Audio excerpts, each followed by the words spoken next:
Aloha, my name is Sheila Arasato. I am an intern at Ma'o Organic Farms. I attend LCC Community College. Right now I'm majoring in Hawaiian Studies and I just want to graduate with my associates but further my education to get my master's and even my doctorates. Hopefully in New Zealand, that's my spot I want to be at. One day I just was sitting there and my sister, she planted this tree and she got this tree from our cousin and she just planted it, not like expecting it to grow or you know, to maintain it. She just wanted to just plant this tree because it was a baby.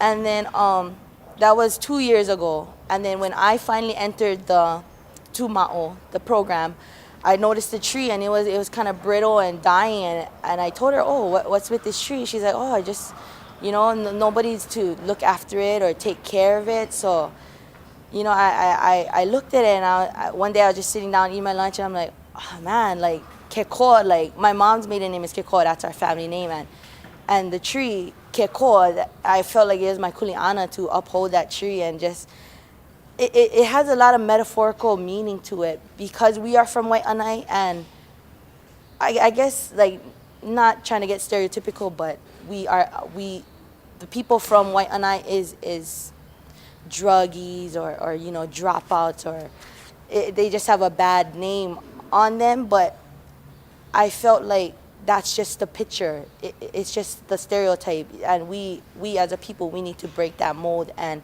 so writing Koa Woods was just in the thought of what it looks like on the outside, but what it could be, because koa can be so strong. Give it a couple years and take care of it and maintain it, and it's going to be like one of the strongest trees we have on this island. And so us as a koa tree, we can be so much better than what everyone perceives us, or especially living in Lualuale.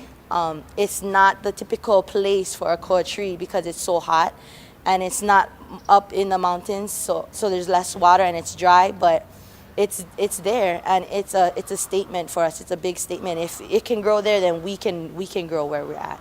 So that's mainly why I wrote Koa Woods. That's my inspiration.